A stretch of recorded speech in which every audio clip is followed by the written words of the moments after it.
Hello everyone and welcome to the Mercer County Football Show here on WBCB1490.com, presented by St. Francis Medical Center, the Heart Hospital in the city of Trenton, and also Haldeman Ford Subaru, Route 33 in Hamilton Township. And George, taking a look back at last week, a lot of hype to live up to, and I'd say it delivered. It certainly did deliver, and one of the more exciting games I can remember in the CVC in a long time.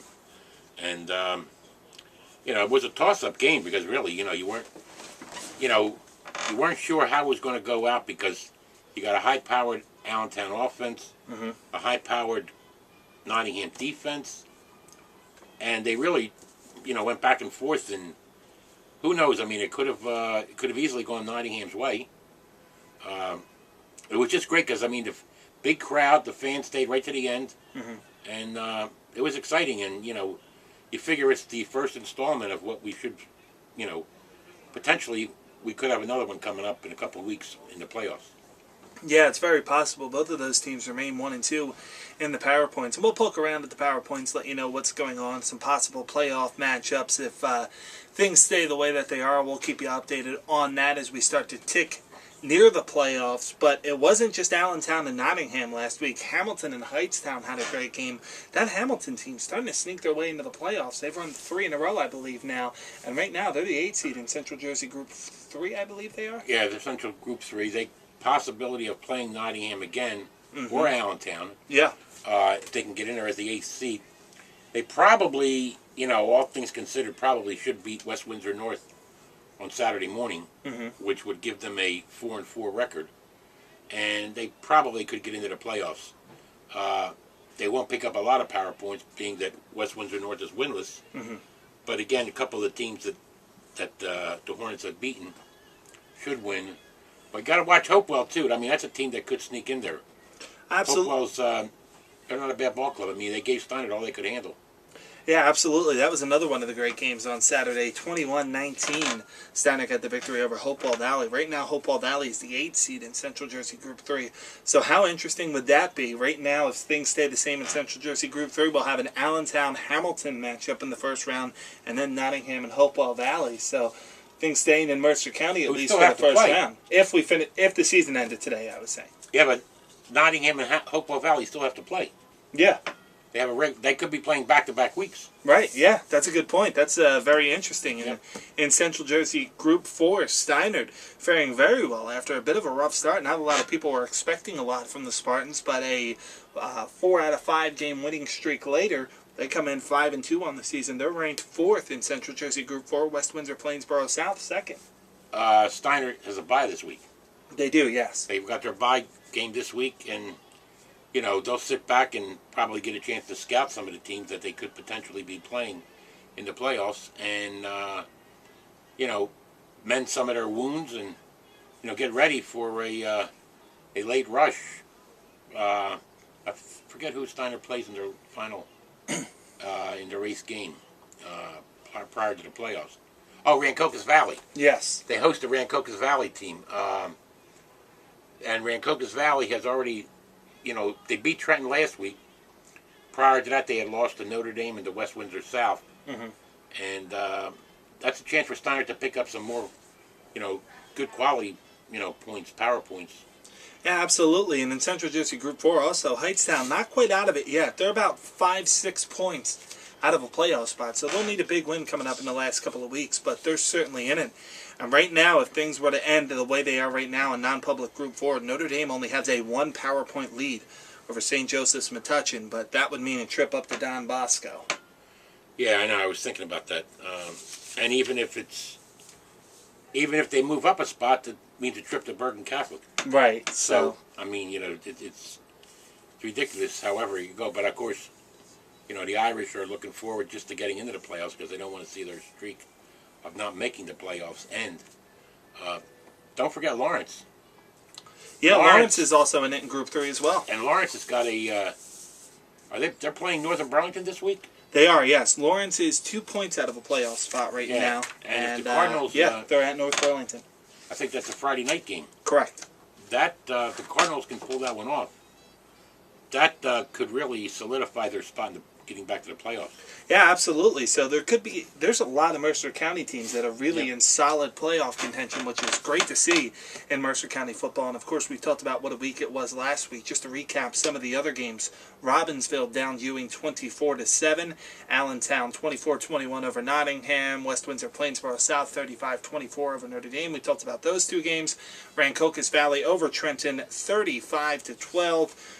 West Windsor Plainsboro North fell to North Burlington 47-28, and Steiner 21, Hopewell Valley 19. George, that game had some fairly stiff competition going up against that Allentown Nottingham game, but that one was a very good game over at Steiner Field as well. Yeah, and I went back and forth, and I was trying to keep track of what was going on down the other end of Klockner Road. Mm-hmm. But at times I forgot about it because there was such great excitement going on in the Allentown-Nottingham game. But I knew that game was going to be a great one. Hopewell Valley, Dave Caldwell's club, every week they keep playing solid football, and people just don't give that club the credit it deserves. And Dave done an excellent job in took a program that was nothing. They hadn't played football in 70 years, and it's gradually built that into a contending team. And it'll be nice to see Hopewell get into the playoffs. I don't think they've been to the playoffs. We're actually as one of the 8 qualifiers. Right. They've been close, but maybe they can get in this year. One of the interesting additions from the 12th Man Touchdown Club was from that game. Enoch Asante, 8 tackles, 2 for a loss, and a big sack and a forced fumble in that game as well for the defensive lineman from the Steiner Spartans. Also, the 12th Man Touchdown Club honored Offensive Lineman of the Week, Gary Stern, for an outstanding play in a game where Hamilton rushed for 261 yards. Also, Marcus Fulmore of Pennington, Lucas Nagilo from Petty, and Abdul Majid from Hun School were the other honorees at the 12th Man Touchdown Club this past week. We're going to step aside, take a quick time out here on the Mercer County Football Show, presented by Haldeman Ford Subaru and St. Francis Medical Center, your heart hospital in the city of Trenton. We'll come on back. We'll have Ask Oj at the end of the show, and we'll also have our predictions for this week in Mercer County coming up next. I'm Jerry Jablonowski, President and Chief Executive Officer of St. Francis Medical Center.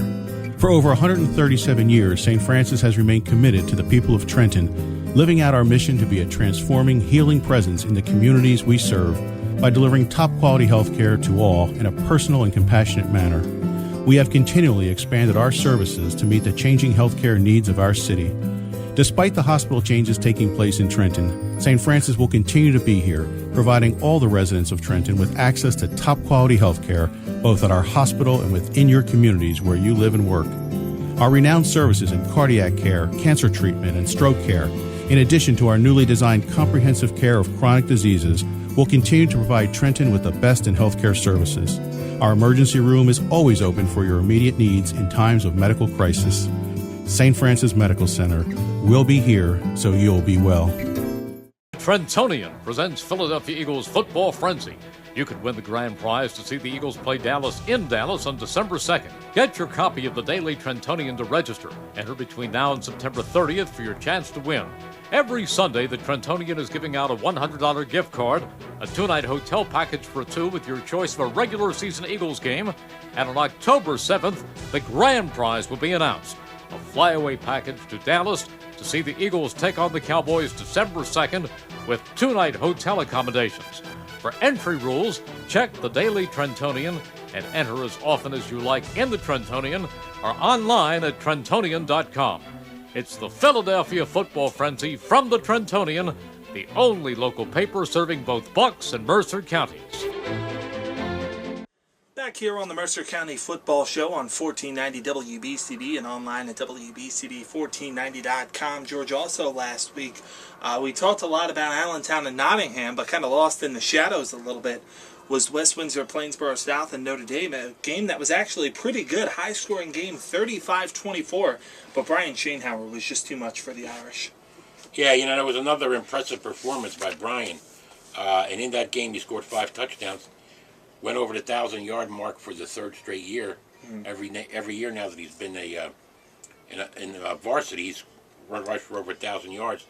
The 5 touchdowns eclipsed the all-time Mercer County career scoring record of 46 touchdowns, I believe it was, set by Dana Shelton back in the 1970s. and Brian now has, is it 46 or 56? I think he's at 56 because it was 52 56. that was the record. And he's still got, what, a couple more games to go. And, you know, that was an impressive performance on the part of Brian Schoenauer, who's, I'll tell you what, Penn's getting a heck of a talent. That they are, Brian yeah. Schoenauer. And, you know, it's interesting. I'd say 3 of the last 4 big-time prospects that have come out of West Windsor South, Todd Smith's program, have gone on to Ivy League schools. Mm-hmm. Dave Twomley went to Penn. You had Chris Evans last year was at Harvard. And now you've got Brian Schoenauer going over to Penn. And, of course, there was J.B. Fitzgerald who went to Michigan. Mm-hmm. So they've really been turning out some high-quality, you know, collegiate football players. And that's just a heck of a school. And, you know, I mean, and you think about all the athletes that come through there. A couple of years ago, they had the Rosa twins who went to Stanford. Yeah. You know, 2 of the best runners in high school, you know, track and field and cross country in the nation. Mm-hmm. But, yeah, that was an excellent game, not to get away from the subject of football. But that was an excellent game and, you know, puts the Irish in the difficult situation of coming back this Friday night to host an undefeated Allentown team, mm-hmm.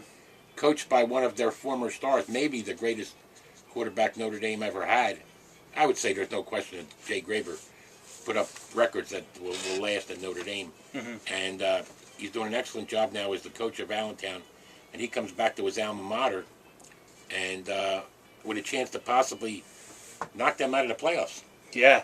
It's a very interesting spot for the Irish to be in, that's for sure, and for Jay Graber as well. But that Allentown team comes in very talented, feeling good about themselves. They're number 1 in Central Jersey Group 3 as far as power points go, so it looks like the road to the state title in Central Jersey Group 3 may run through Allentown. Well, remember last year Allentown went into the playoffs for the first time. Mm-hmm. Probably had an excellent opportunity to beat Neptune mm-hmm. in the first round. Neptune went on to win it. Neptune is still in the mix now. I think they're the number... Neptune is the 3 seed. 3 points behind Nottingham. Yeah. So, you know, Allentown is a ball club that they learned a lot last year, and I think that experience is only going to help them. And if they can maintain that top spot, hey, it's tough going in there to Allentown as teams in the CVC have found out. And this team just keeps getting momentum and building and building and building. Last week's win over Nottingham was a huge win for them.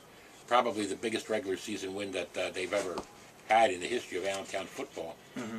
And now they got a chance to go in and Notre Dame, the team that's pretty much been the dominant force in Mercer County football for, I'd say, ever since Chappie Moore came up in 1976. Yeah. And turned around a program that had lost 19 straight games. And Notre Dame has been the team that everybody wants to beat. And now this week it's Allentown's opportunity. And Allentown can, you know, add to what they did last week with another win over the Irish. Will be their first over Notre Dame. Yeah, that game will be on 107.7 The Bronx and 107.7 The Bronx starting at 6:45 with the Trentonian pregame show. And Norman Williams was very impressive in that game against Nottingham, as was Nick Palladino. I mean, that Allentown team, we mentioned it, they just come in with talent all over the field. Frank Juba is really running hard. He's an excellent player and an excellent defensive player. So that's Allentown's got the complete package there. And there's a lot of guys that don't get a lot of mention, but mm-hmm. they're good. Yeah. You know, that was only the second time I'd seen Allentown. And they're as good as advertised. Yeah, and for Notre Dame does come into this game as an underdog, which is a rare position for them to be in. But what do you think are a couple of key points in this game for Notre Dame if they want to pull somewhat of an upset on their own home turf and knock out Allentown? They've got to definitely get a good pass rush. Mm-hmm. They got to disrupt Palladino as much as they can, because if you let him sit back there and throw the ball, you got Jake Lewis, who's an excellent receiver, mm-hmm.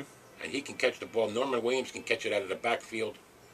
Notre Dame's got a good secondary, but you know Jake Lewis has made some exceptional catches. Mm-hmm. He had a big one last week against Nottingham. Yeah. So, and I think you got to. I don't know if Notre Dame's pass rush can get to Palladino enough, and if their run defense can contain Norman Williams.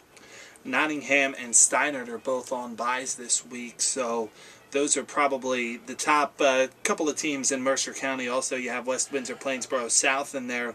They will be in action Friday at night. Hightstown. That is a huge game for Hightstown. Pretty much a must-win if they want to play postseason football. And this game, West Windsor South at Hightstown, going back into the years when Tom Storr was coaching West Windsor and Jim Griffin was at Hightstown, and this has been called the War of the Windsors, because before there was a West Windsor North, there was always West Windsor and East Windsor, which was Hightstown. Right. And there were some classic games back in the 80s. And this one, potentially Hightstown would have to play a near perfect game, and I just don't see them doing that. They've been putting up decent numbers. They've been in every game. They played. They're probably the most unluckiest team around. Yeah. Because they can with Dustin Krollman throwing the ball, Max Cutler, Max Cutler, Kevin Lennar. Yeah. They could do a lot of things. They got a good bevy of receivers. Tyler Foss, Marco Zarowski. They got kids that can catch the ball. Yeah. But they've just been unlucky. And, they got an excellent defense with Jude Brenya, as we mentioned several times.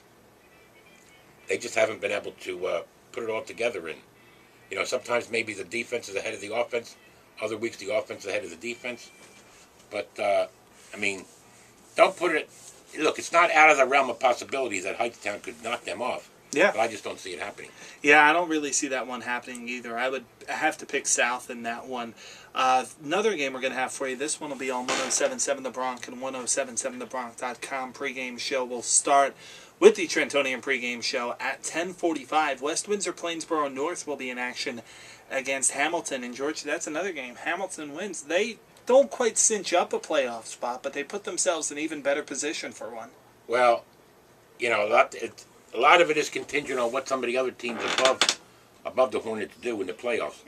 But, as Tom Hoagland mentioned a couple of weeks ago after they beat Trenton, hey, he's seen teams with 4-4 records get into the playoffs. I've seen it happen. Yeah. So, more power to the Hornets if they can do it. Right now, they're right on the cusp there of getting in. The first thing they got to do is they got to win. And, they should be able to handle a winless West Windsor Plainsboro North team. But again, you can't let Tyrone Parker, get loose and hurt you. But if Hamilton's serious about it, and I think they have been, they lost some tough games early in the year. They lost that opener to Hopewell Valley when they gave Hopewell 21 points in the first quarter or second quarter. Yeah. And struggled to get back in the game and had an opportunity. But who knows? Of course, we remember that game that they played in that second week against Notre Dame, where they had the interception nullified, or they would have gone ahead in that game. So, but more power to, more credit to Tom Hoagland. He's gotten this team back now to where they're on, right on the with an opportunity to get into the playoffs. Remember last year they started out 4-0 and then went into a slide. Right. Now they started out 0-3 and coming back. Kind of did the opposite, yeah. So it's been a reversal. Yeah, and a lot of that game you mentioned with Tyrone Parker and as well Javid James, Ruben Desane, Mark McKenzie. A whole lot of that game's going to be on the ground. Yeah, Mark Aquaviva He's gotten a lot better as a quarterback. Not many people knew much about Aquaviva, but he's been putting up decent numbers. He's very consistent. Yeah, that'll be an interesting game again. That one will be on Saturday, 107.7 The Bronx and 107.7thebronx.com. Some of the other action around Mercer County.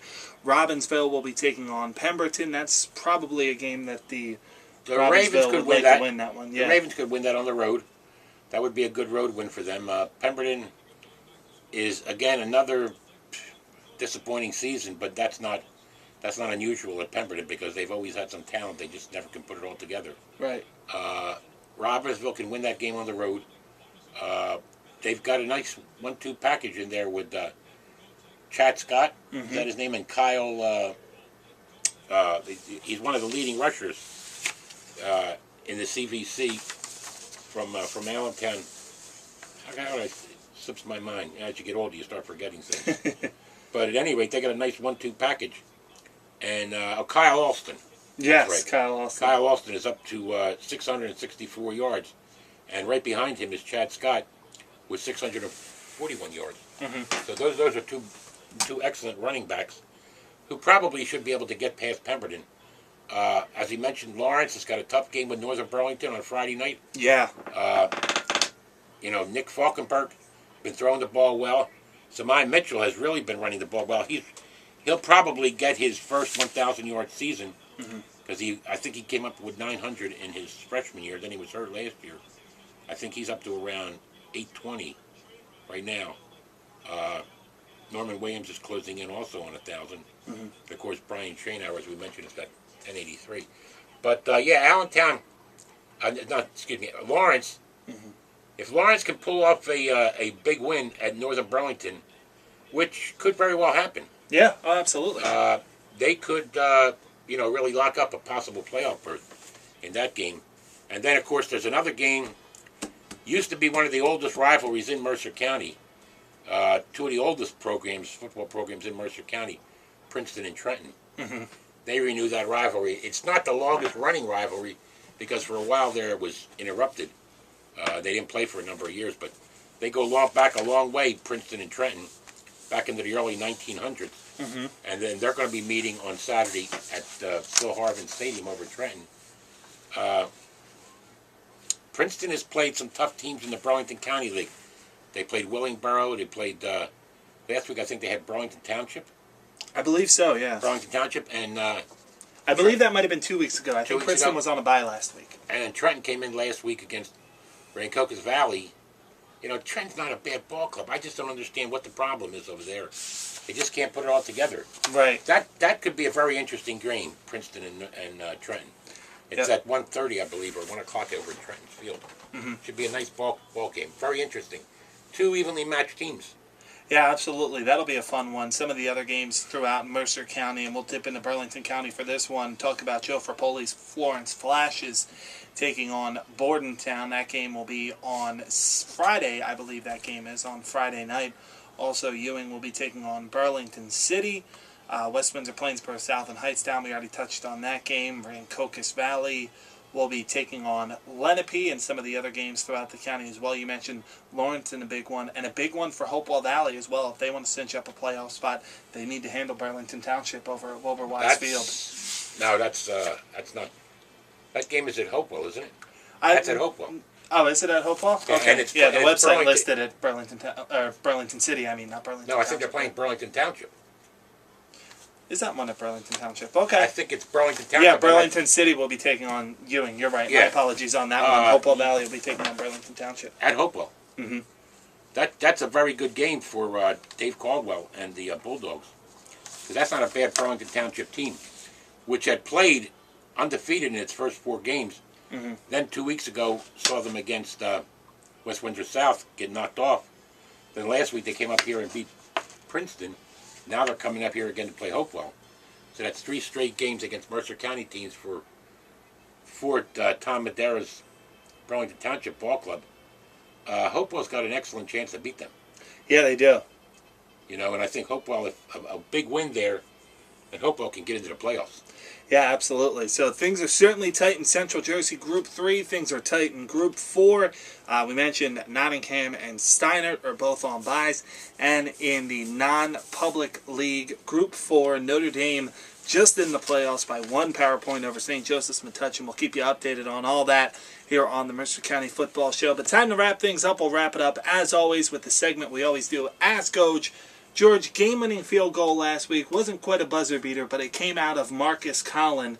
What was the most exciting game-winning field goal you can remember at Mercer County? I saw, Ty Faraday from Ewing in the playoffs kicked 2 field goals. No, kicked 1. Ewing beat Somerville at Ewing in the to win Central Jersey, and then about 5 years later, Joe Smith kicked an overtime field goal for Ewing to beat Colonia on the road at Colonia. Those are probably 2 of the most exciting ones. I got a feeling that I think it was Mark Pensavengo may have kicked a game-winning field goal for Steinert one year. There have been a few. We've had some excellent kickers, but Remember this, for Marcus Cole, this is his 4th game-winning field goal. Mm-hmm. That's come in the last minute. That's Yeah. decided the game. I saw him kick his first one to beat Pemberton 2 years ago, I guess it was. This kid's good. Yeah, He's got an absolutely. He's got an excellent foot, and he's very accurate. There are some good kickers in Mercer County this We've year always as well. had good kickers. Yeah. You know, Keith Hamilton, you go back, is it Eric Hamilton's son, was an all-state kicker for Hamilton West. And he was good, and then Bensavenga was a good one. I mean, I'd have to go back. That was a surprise when you asked me about kickers. Because we've had some very good ones. And I'm trying to, I can't recall one that really was a last second as time ran out. Right. But Colin's kick, I mean, had a little bit of time on the clock. But that's a very dramatic one. Yeah, it certainly was. And we mentioned the great kickers here in Mercer County. That's going to be something to keep an eye on as we come down the home stretch of the regular season and get into the playoffs in Mercer County. George, another one in the books. The Mercer County Football Show had a lot of fun doing it this season. We're going to keep on rolling through the playoffs. As long as we have some teams in the area that are in the playoffs, we'll be here with you on the Mercer County Football Show. You can stay tuned to our website, WBCB1490.com, for our upcoming broadcast schedule to finish out the regular season and for the postseason as well. You can also follow us on Twitter, twitter.com at WBCB Sports. That'll do it for this week's edition of the Mercer County Football Show. A big thanks to our sponsors, Haldeman Ford Subaru, Route 33 in Hamilton Township, and St. Francis Medical Center, the Heart Hospital in the city of Trenton. For the Trentonians, George O'Gorman, I'm Mike Samsel. Thanks so much for watching. We'll see you again next week on the Mercer County Football Show. Have a great day, everyone.